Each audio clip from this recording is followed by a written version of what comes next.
పూర్తి వివరాలు చూసే ముందు మా ఛానల్ ని సబ్స్క్రైబ్ చేయడం మర్చిపోకండి. శ్రీ గురుభ్యో నమః. శ్రీ మహాసరస్వత్యై నమః. ఓం నమః శివాయ.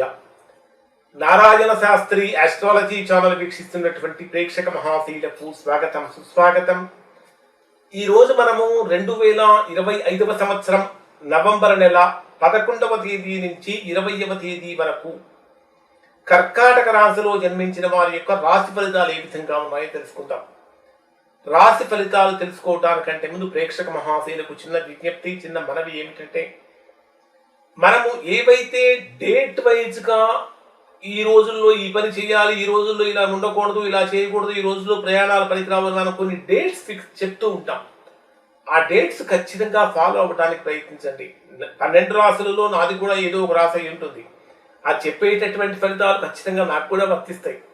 అలా వర్తించినటువంటి కారణం చేతనే ఒక 40 రోజుల పాటు షూటింగ్లకి వీటన్నిటికీ కూడా కొంచెం దూరంగా ఉండాల్సి వచ్చింది, కొంచెం అనారోగ్య కారణాల చేత. భగవంతుణ్ణి ప్రత్యక్షంగా కోరుకుంటున్నాను, మరలా ఇలాంటి అవాంతరం ఎప్పుడూ జరగకుండా ఉండేలా ప్రార్థించమని కోరుకుంటున్నాను. ఎప్పుడు కూడా, ఎందుకంటే కొన్ని వందల వేల మంది, లక్షల మంది ప్రేక్షకులు మెసేజ్లు పెట్టారు, ఫోన్లు చేశారు. నేను అంటే ఒక రకంగా చెప్పాలంటే 40 రోజుల పాటు నేను అందుబాటులో లేనటువంటి సమయంలో కొన్ని వేల మంది ప్రేక్షకులు వారి యొక్క ఫోన్లు చేసి మాట్లాడటం కానీ, మెసేజ్ల ద్వారా చెప్పటం కానీ నాకు చాలా మానసికమైనటువంటి బలాన్ని ఇచ్చింది. నాకు ఇంత సపోర్ట్ ఇచ్చినటువంటి మీ అందరికీ కూడా ప్రత్యేకమైనటువంటి కృతజ్ఞతలు తెలియజేసుకుంటూ రాశిఫలాలు ప్రారంభిస్తున్నాను. ఇక 2025 సంవత్సరం నవంబర్ నెల 11వ తేదీ నుంచి 20వ తేదీ వరకు ఏ విధంగా ఉంటుందంటే, ప్రధానంగా మీ జన్మరాశిలోనే గురుడు ప్రవేశించాడు. జన్మరాశిలో గురుడు 49 రోజులు ఉంటాడు. వాస్తవంగా కర్కాటక రాశికి గురుడు యోగ కారకుడు, అవయోగ కారకుడు, అంటే షష్టాధిపతి కాబట్టి పెద్దగా యోగాన్ని ఇచ్చే గ్రహం ఏం కాదు. కానీ గురుడికి కర్కాటక రాశి ఉచ్చస్థానం అవుతుంది. గురుడు అంటేనే ధర్మప్రభువు అయినటువంటి గురుడు మీ జన్మరాశిలో ఉచ్చస్థానంలో సంచరించేటప్పుడు మీలో ఆత్మవిశ్వాసం పెరుగుతుంది. ఏ పనైనా సరే చేయగలను అనేటటువంటి సంకల్ప శక్తి మిమ్మల్ని చాలా ముందుకు తీసుకువెళ్తుంది. అలానే మీ జన్మరాశికి ద్వితీయ స్థానాధిపతి, ధనాధిపతి అయినటువంటి రవి కూడా చతుర్థ స్థానంలో సంచరిస్తాడు. సహజంగా తులారాశి రవికి నీచ స్థానం, చతుర్థ స్థానం అంటే ఆర్థికంగా కొంచెం ఆశించినంత గొప్పగా ముందుకు వెళ్ళలేకపోతూ ఉంటారు. మాట్లాడేటటువంటి మాట విషయంలో చాలా జాగ్రత్తగా మాట్లాడాలి. మీరు మంచిగా మాట్లాడినప్పటికీ అవతలి వారికి అది చాలా పరుషంగా అనిపించి మిమ్మల్ని తప్పుగా అర్థం చేసుకునేటటువంటి ప్రమాదం కూడా ఉంది. కానీ తృతీయ స్థానాధిపతి అయినటువంటి బుధుడు మీ జన్మరాశికి పంచమ స్థానంలో సంచరిస్తాడు. పంచమ స్థానం అంటే విద్యకు, క్రియేటివిటీకి, ప్రేమకు మొదలైనటువంటి వాటికి సంబంధించినటువంటి స్థానం. తృతీయ స్థానం అంటే సోదర సంబంధాలకు, పబ్లిక్ రిలేషన్స్ కి సంబంధించిన స్థానం. ఈ తృతీయ స్థానాధిపతి పంచమ స్థానంలో సంచరించేటప్పుడు మీకు సోదర సంబంధమైనటువంటి విషయాలలో చాలా బ్రహ్మాండమైన అనుకూలత పెరుగుతుంది అని చెప్పాలి. సోదర సహకారం పెరుగుతుంది అని చెప్పాలి. తీసుకునేటటువంటి నిర్ణయాలు చాలా శక్తివంతంగా మారుతాయి అని కూడా చెప్పవచ్చు. అలానే విద్యా సంబంధమైనటువంటి విషయాలు కర్కాటక రాశిలో ఉన్న విద్యార్థులకు చాలా గొప్ప యోగాన్ని ఇస్తాయి. ఉన్నత విద్య కోసం ప్రయత్నించేటటువంటి వారికి ఉన్నత విద్యా యోగం కూడా కలుగుతుంది అని చెప్పాలి. అలానే 9వ స్థానంలో శని సంచరిస్తున్నప్పటికీ శని వక్రంలో సంచరించేటప్పుడు 8వ స్థానంపై అడుగులు వేస్తాడు. కాబట్టి కర్కాటక రాశిలో జన్మించినటువంటి వారు కొద్దిగా ఆరోగ్యపరమైనటువంటి విషయాలలో జాగ్రత్తలు పాటించండి. మరి డే వైజ్ గా కర్కాటక రాశి వారికి ఏ విధంగా ఉంటుంది అంటే, 11వ తేదీ ఉదయం నుంచి 12వ తేదీ సాయంత్రం 6:40 వరకు ఉండేటటువంటి సమయంలో గురుడు మీ రాశిలోనే ఉంటాడు. మీ రాశ్యాధిపతి అయినటువంటి మనఃకారకుడు అయినటువంటి చంద్రుడు, అంటే మనస్సుకు కారకుడు, మనస్సు ఆనందంగా ఉండాలన్నా బాధపడాలన్నా ప్రధాన కారక గ్రహం ఏమిటి అంటే చంద్రుడు. అటువంటి చంద్రుడు మీ జన్మరాశిలో గురుడితో కలిసి సంచరించేటప్పుడు గజకేసరి యోగం అనేటటువంటి ఒక ఏర్పడుతుంది. ఈ యోగం యొక్క ప్రభావం కారణం చేత ఆర్థికంగా ఇప్పటి వరకు మూసుకుపోయినటువంటి ఆదాయ మార్గాలన్నీ కూడా తెచ్చుకుంటాయి.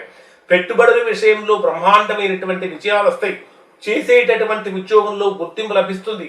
కొత్త బాధ్యతలు వచ్చి చేరుతూ ఉంటాయి. వ్యాపార పరంగా తీసుకుంటే కొత్త కాంట్రాక్టులు లేదా కొత్త కస్టమర్లు లభించే అవకాశాలు కనిపిస్తూ ఉంటాయి.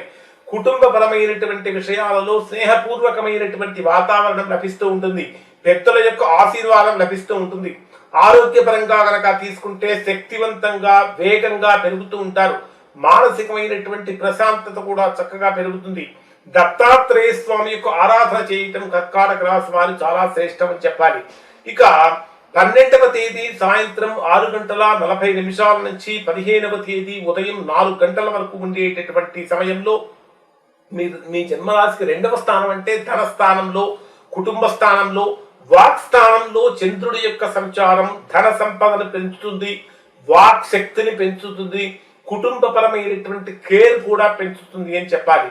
అలానే పాత బాకీలు తిరిగి రావటం కానీ, ఖర్చులను తగ్గించుకోవడం చేసే ప్రయత్నాలు ఫలితంగా జరుగుతూ ఉంటుంది. ఉద్యోగపరంగా కనుక తీసుకుంటే మాట్లాడేటటువంటి మాటల్లో జాగ్రత్త అనేది చాలా అవసరం అని చెప్పాలి. ఎందుకంటే అధికారులతో సంబంధాలు బలహీనపడే ప్రమాదాలు ఎక్కువగా కనిపిస్తూ ఉన్నాయి, లేదా అధికారులతో విభేదాలు కలిగే అవకాశాలు ఎక్కువగా వస్తూ ఉన్నాయి.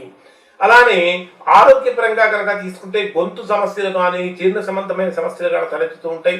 వీలైతే అన్నదానం చేయండి, లేదా సత్యనారాయణ స్వామి వ్రతం చేసుకోవటం చాలా మంచిది అని చెప్పాలి. ఇక 15వ తేదీ ఉదయం 4 గంటల నుంచి 17వ తేదీ మధ్యాహ్నం 3:55 వరకు ఉండేటటువంటి సమయంలో విద్యార్థులు పోటీ పరీక్షల్లో బ్రహ్మాండమైనటువంటి అపురూపమైనటువంటి విజయాన్ని సాధిస్తూ ఉంటారని చెప్పాలి. కొత్త కొత్త ప్రాజెక్టులు, కొత్త కొత్త ప్రయాణాలు లాభదాయకంగా మారుతూ ఉంటాయి. వ్యాపార పరంగా తీసుకుంటే మార్కెటింగ్, కమ్యూనికేషన్ రంగాల్లో ఉన్నటువంటి వారికి గొప్ప ప్రగతి లభిస్తుంది అని చెప్పాలి. కుటుంబ పరంగా కనుక తీసుకుంటే సోదరుల యొక్క సహాయ సహకారం లభిస్తూ ఉంటాయి. ఆరోగ్యపరంగా కనుక తీసుకుంటే ప్రయాణాల యొక్క అలసట నుంచి తప్పించుకోవడానికి సాధ్యం వరకు ప్రయాణాలు వాయిదా వేయండి. ఇక్కడ మీరు సుబ్రహ్మణ్య స్వామి యొక్క పూజ చేసి నారింజ రంగు వస్త్రాలను మీరు ధరించడం, అలానే నారింజ రంగు వస్త్రాలను దానంగా ఇవ్వటం వలన కూడా మంచి ఫలితాలు పొందుతారు. ఇక 17వ తేదీ మధ్యాహ్నం 3 గంటల అంటే 17th మధ్యాహ్నం 3:55 నుంచి నవంబర్ 20వ తేదీ ఉదయం 4 గంటల వరకు ఉండేటటువంటి సమయంలో గృహానికి, తల్లికి మొదలైనటువంటి వాటి మొత్తానికి, తల్లికి సౌఖ్యానికి, వాహనాలకు, మనశ్శాంతికి సంబంధించినటువంటి స్థానంలో చంద్రుడి యొక్క సంచారం జరుగుతుంది. ఇది ఆర్థిక పరమైనటువంటి విషయాలలో లాభయుక్తంగా, లాభసాటిగా మారుతుంది. పెట్టుబడులు పెట్టేటటువంటి వారికి కూడా అనుకూలంగా మారుతుందని చెప్పాలి. ఉద్యోగ పరంగా ఊహించని సమస్యలు, ప్రతికూలతలు కలిగి మీ ప్రతిభకు కొంచెం మచ్చ కలిగించే సందర్భాలు వస్తాయి, కాబట్టి జాగ్రత్తలు పాటించండి.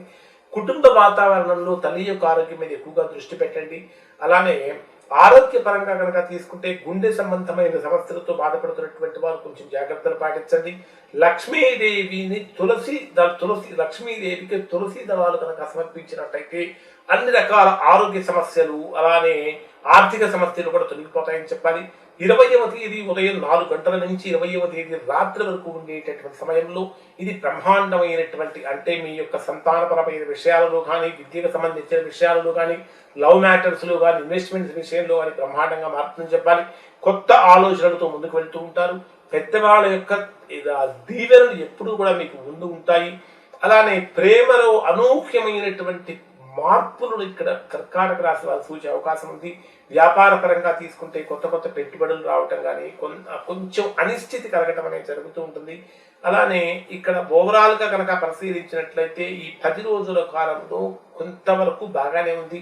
ఇంకా ఎవరైనా సరే తీవ్రమైనటువంటి ప్రతికూలతలు కనుక పొందుతున్నట్లయితే, ఎందుకంటే గోచారరీత్యా పెద్ద సమస్య లేవు, వ్యక్తిగతంగా ఎవరైనా తీవ్రమైన ప్రతికూలతలు కనుక పొందుతుంటే ఒకసారి మీరు మీ యొక్క వ్యక్తిగత జాతకాన్ని విశ్లేషణ చేయించుకొని దోషం ఎక్కడుందో తెలుసుకొని దోష నివారణ చేయించుకుంటే సత్ఫలితాన్ని పొందుతారు. ఇవి కర్కాటక రాశి వారికి సంబంధించిన ఫలితాలు. శుభం.